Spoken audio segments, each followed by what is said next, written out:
Mais dans ce livre, vous ne faites que présenter les faits, vous ne les commentez pas, c'est un choix sociologique, on le comprend, mais lorsque vous dites le paysan insiste sur la continuité culturelle de la famille au-delà de la collectivité, si les parents d'autrefois n'avaient pas coutume de déclarer immédiatement les naissances et les décès, il peut se réclamer de leur exemple pour justifier une négligence ou un refus à ce sujet. Cela mérite des commentaires. Oui, effectivement, cela mérite des commentaires, mais je crois que dans votre question, il y a deux aspects que je voudrais retenir et souligner. Et le premier aspect, c'est la position scientifique du schisme, le type d'interrogation, le type de problème et la méthodologie que nous avons adoptée dans ces études, dans ces recherches. Le schisme a voulu introduire une nouvelle dimension scientifique de la sociologie.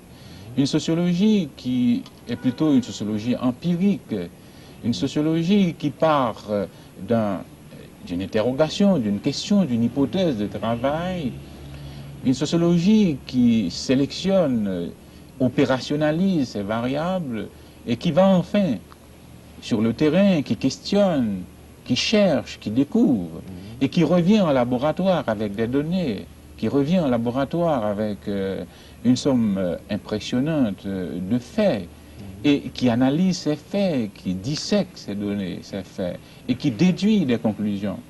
Alors, c'est cette méthode que nous avons introduite et qui a fait de notre approche une approche particulièrement rigide, une approche méthodologique particulièrement sévère.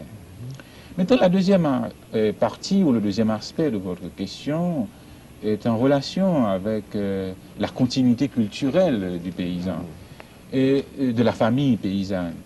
Vous savez, la famille, c'est, comme disent les sociologues, c'est la cellule sociale de base. Et dans notre société, surtout notre société paysanne, la famille, c'est encore la famille de type traditionnel ou la famille nucléaire. Non, je m'excuse, la famille étendue. Ça veut dire que au sein de la famille, il y a les parents, il y a les grands-parents, il y a les collatéraux. Alors, cette unité familiale réalise, actualise une sorte de continuité culturelle. Mais quand cette famille émigre vers la ville, ou bien quand la famille urbaine s'organise, nous sommes en face de la famille nucléaire, c'est-à-dire la famille qui se réduit au père, à la mère et aux enfants. Donc, cette famille nucléaire, elle est beaucoup plus ouverte au processus de modernisation. Elle est beaucoup plus sensible aux valeurs occidentales. Donc, si vous voulez, c'est cette famille qui, par son dynamisme, par son ouverture, est beaucoup plus élastique. Alors, je m'excuse de ce long développement, c'était justement pour faire le point de ces deux questions, ou bien de ces deux aspects de votre question. Mais peut-on parler d'une sociologie haïtienne? Oui, je crois qu'on peut parler d'une sociologie haïtienne, mais il faut que nous nous mettions d'accord sur la notion même, sur le concept même de sociologie haïtienne. Dans la mesure où la sociologie est la société prenant conscience d'elle-même et s'efforçant de se repenser, on peut dire qu'il y a une sociologie haïtienne implicite, une sociologie haïtienne latente qui s'est manifestée dès les premiers jours de l'indépendance.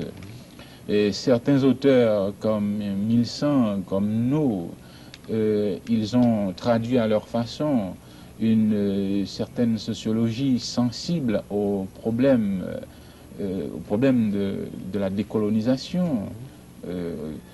Un peu plus tard, vous avez un Coriolan Ardouin, vous avez un Louis-Joseph Janvier, vous avez un Ténor Firmin.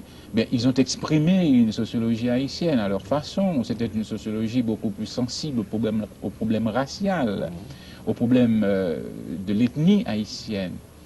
Un peu plus tard, vous avez Jean Price-Mars, à partir de 1920, qui a introduit et qui a même systématisé l'ethnologie haïtienne.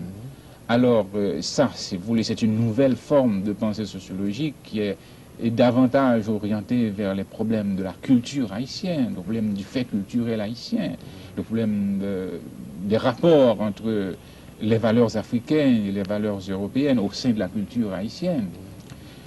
Mais tous ces apports dans l'histoire de la sociologie haïtienne, comme je dis, qui au fond est une sociologie implicite, tous ces apports ont été recueillis à partir de 1966 au Centre haïtien d'investigation en sciences sociales, où nous avons affirmé la nouvelle personnalité de la sociologie haïtienne.